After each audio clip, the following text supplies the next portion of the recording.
네, 섹터 인사이트 시간입니다. AI 버블론이 다시금 불 꺼지면서 오늘 우리 시장 크게 밀리고 있습니다. 간밤 미증시에서도 팔란티어, 엔비디아를 비롯해서 AI 반도체주가 크게 하락을 했고요. 그 타격이 우리 시장에도 고스란히 전해지고 있습니다. 삼성전자, SK하이닉스, 반도체를 중심으로 차익 매물이 나오면서 오늘 큰 폭의 조정이 나오고 있는데요. 자세한 시장 이야기 나눠보도록 하겠습니다. 강정수 블루닷 AI 연구센터장 모셨습니다. 어서 오세요. 반갑습니다. 안녕하세요. 네. 네, 간밤 미국에서 팔란티어의 실적 발표가 있었습니다. 3분기 실적이 시장 컨센을 웃도면서 어닝 서프라이즈를 발표했음에도 불구하고 AI 버블론에 주가가 한 8% 가까이 급락이 나왔죠. 어떻게 해석하면 좋을까요? 결론부터 말씀드리면 네. 높은 호실적에 주가가 하락했다는 것은 우리가 시장에서 신호가 아니라 잡음이라고 볼 수가 있습니다. 이 잡음은 지나갈 거라고 저는 보고 있습니다.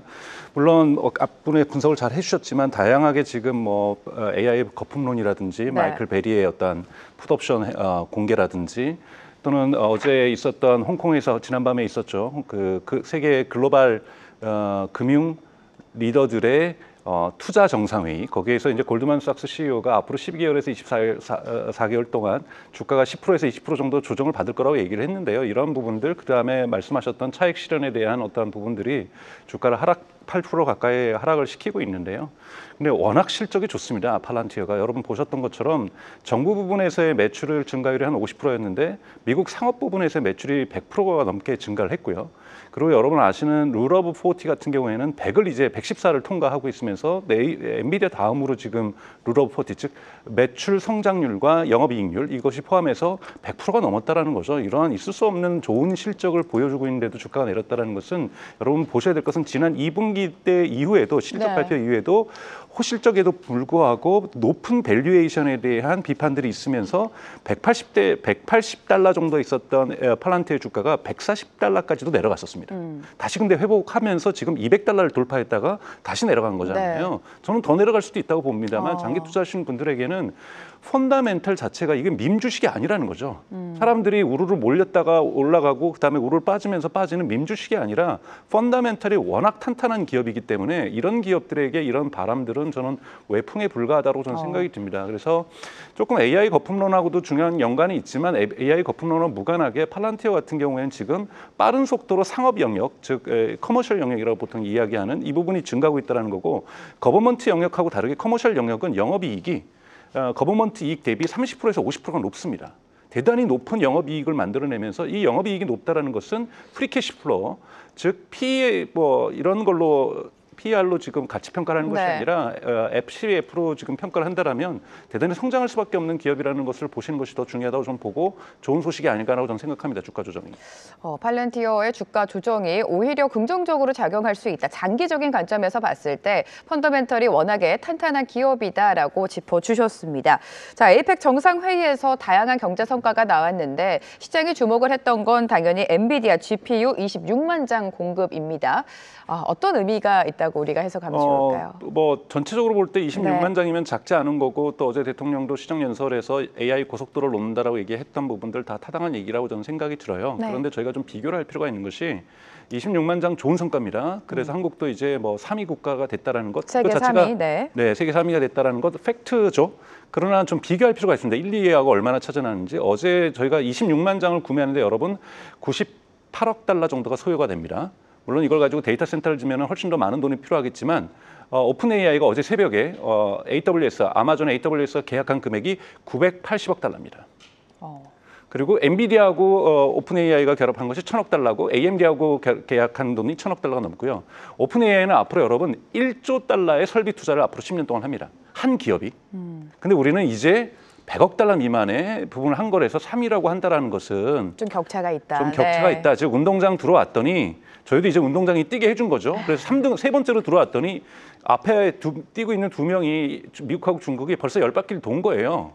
그러니까 이러한 부분에서 격차가 있다는 걸 인정하는 것, 이것이 냉정한 판단이고 하지만 좋은 소식은 우리도 뛸 수 있다는 것.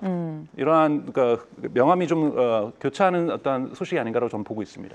네, 세계 1, 2위와 격차가 있지만 그래도 우리가 표현을 빌리자면 운동장에서 뛰기 시작했다라고 언급을 해주셨습니다.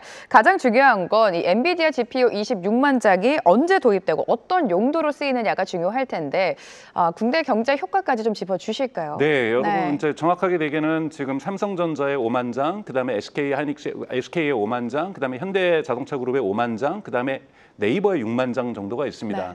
그래서 특히 여기에서 현대자동차그룹의 5만 장이 주어졌던 것이 의미가 있는데요. 나머지 같은 경우에는 사실은 반도체 공정에서 의미가 있을 수가 있고요. 현대자동차 같은 경우는 이제 자율주행이라든지 휴머노이드 로봇 산업에 의미 있게 결합이 되면서 즉 엔비디아의 칩을 활용해서 시장을 개척할 기업이라는 것. 나머지 SK 하이닉스라든지 삼성전자 같은 경우에는 엔비디아의 일종의 밸류에이션에 들어오는 일종의 벤더라고 볼 수가 있는 거잖아요. 그런 부분에서 훨씬 더 현대자동차가 개척해 줄 수 있는 시장의 가치가 있다고 보고요. 또 하나는 네이버에게 준 6만 장이라고 보고 있습니다. 그러니까 즉 중국을 제외하고서 사실 아시아에서 의미 있는 AI 서비스를 할 수 있는 것이 지금 네이버밖에 없기 때문에 네이버가 그 6만 장을 가지고 의미 있는 서비스를 할 수 있다라면 충분히 AI 시장이 커지게 되고 B2C 시장이죠. 컨슈머 시장이라고 할 수 있는 소비자 시장이 커지게 되면 이거를 통해야 엔비디아도 성장할 수 있다는 부분에서 다양한 어떤 시장을 확대하는데 이 26만 장을 쓰고 있다는 부분에서 의미가 있다라고 볼 수가 있습니다. 그래서 한국에겐 되게 좋은 기회라고 볼 수가 있죠. 네.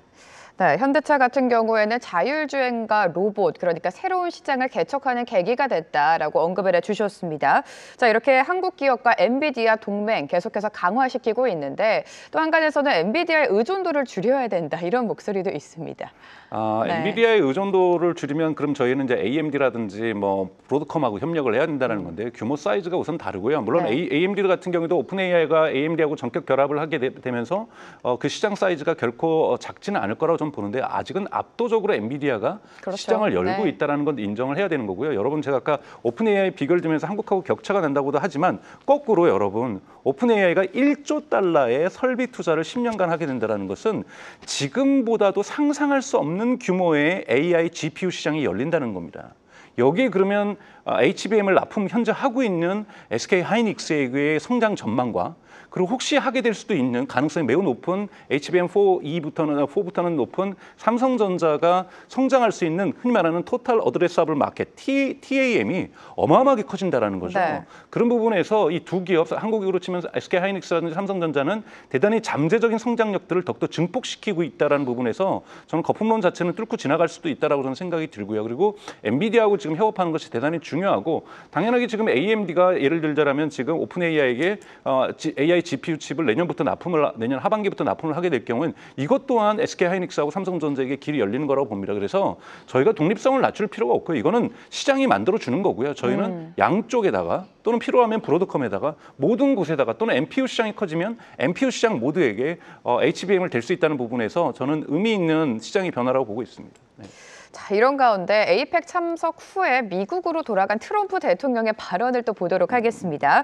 엔비디아 블랙웰을 다른 나라에 주지 않겠다 이런 발언을 했습니다. 이렇게 되면 우리가 확보한 26만 장에 또 브레이크가 걸리는 게 아닌가 우려도 있거든요. 전혀 브레이크 걸리지 않을 거고요. 왜냐하면 그 말을 하고 나서 그날 저녁에 있었던 아랍에미레이트로 엔비디아 칩 수출을 갖다 허가를 해줬거든요. 그러니까 사실은 트럼프가 그 얘기를 하고 있는 것은 이제 중국을 겨냥한 거고 그러면서 또 얘기하는 것이 뭐냐면 최상위 모델 수출을 우리가 허가를 해줄 거지만 허가를 해준 국가에만 하지만 하위 모델은 또 수출할 거다. 그러니까 중국에게 주는 협상 카드, 즉 중국하고 미중 정상회담을 했음에도 불구하고 이것이 일시적인 합의인 거고 앞으로 계속해서 이 합의를 이끌어 나갈 수 있는 레버리지가 미국 트럼프 행정부에는 필요한 거고 여기에서 엔비디아의 칩이 강력한 의미를 가져갈 수가 있고요. 또 한국이라든지 일본을 압박함에 있어서도 어느 정도 합의는 지금 하고 있지만 계속해서 뭔가 압박 수단을 갖기 위해서는 이러한 협박 수단이죠. 일종의 협상 카드라고 할 수 있는 이러한 칩에 대한 수출 권한을 갖다가 사실은 개인 기업이 갖고 있는 걸 너무 지금 행정부가 과도 개입한다고 볼 수가 있는데요. 저는 이 효과도 어차피 내년 중간 선거까지밖에 지속되지 않을 거라 보고 있고 하지만 중간 선거 것까지 해서도 한국이 그 칩을 갖다가 중국에다 되팔 일은 없기 때문에 그렇죠. 한국에다 네. 수출을 금지할 이유는 행정부상에 제가 보기에는 없기 때문에 저는 이거는 한국 정부에 그렇게 해당되지는 않는 거기 때문에 너무 걱정하지 않으셔도 네. 된다라고 저는 생각합니다. 중국을 겨냥한 발언이었다라고 정리를 해주셨습니다. 젠슨 황이 삼성전자랑 SK 하이닉스를 칩 형제라고 지켜 세우면서 장기적인 협력 가능성을 좀 강조를 했습니다. 이제까지는 SK 하이닉스가 독보적이었다면 이제는 내년부터 HBM4를 두고 삼성전자랑 SK 하이닉스의 치열한 경쟁이 시작이 될 텐데요. 자, 승기를 거머쥐기 위해서 어떤 조건이 필요하다고 보십니까? 그러니까 사실은 승기도 중요하지만 네. 공생하면서 경쟁하는 것이 좀 대단히 중요하다고 저는 생각이 들어요. 우선은 제가 말씀드렸던 것처럼 HBM 시장 자체가 네. 너무나도 커진다.